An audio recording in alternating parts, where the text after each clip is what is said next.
F1 Importancia del cruce, para tener bovinos, doble propósito.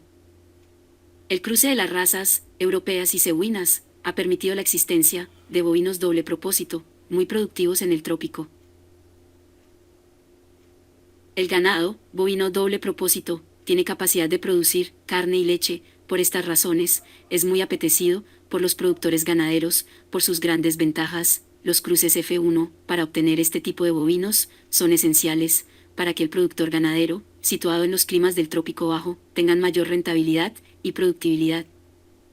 Cuando el objetivo es tener un animal doble propósito, hay que seleccionar características primordiales. En la producción de carne, se busca que el bovino presente línea dorsal fuerte, buena amplitud de lomo y torso, buena carne de anca y piernas gruesas y largas. En la producción lechera, la ubre tiene que ser funcional, debe presentar buen desprendimiento delantero y trasero, ligamiento, equilibrio e implantación de pezones. ¿Cómo obtener un bovino doble propósito? Generalmente, lo que se hace es cruzar a las razas cebuinas con las razas europeas. Puede ser, por ejemplo, la raza Holstein, la pardo suizo, la Jersey por parte de las razas europeas, y de las razas cebuinas, pueden ser la raza Giro o Brahman. Al cruzar a estos bovinos, se obtienen ejemplares F1, para producir satisfactoriamente en lecherías tropicales y doble propósito. En los trópicos, se realizan cruzamientos con bovinos cebuinos, para obtener resistencia y adaptabilidad.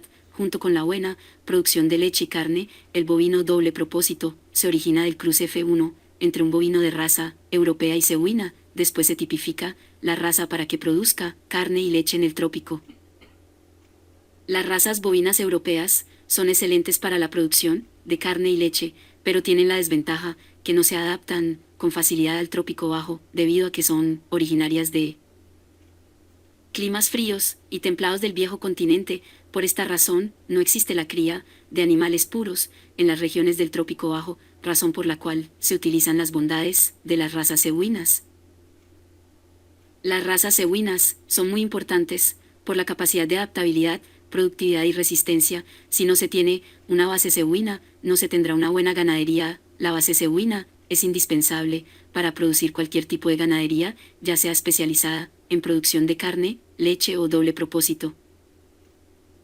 Cuando se realizan cruces F1 entre una raza cebuina y europea, el objetivo es que las características individuales de cada animal participante en el cruce se integren para producir un bovino resistente con alta producción de carne-leche o doble propósito. Es de recalcar que una vaca cebuina produce aproximadamente 3 o 4 litros. En el trópico bajo, al realizar cruces con la raza normando, se podrá producir de 7 a 8 litros. Además, también se producen de terneros, los cuales a los 8 meses presentan pesos de 190 a 200 kilos.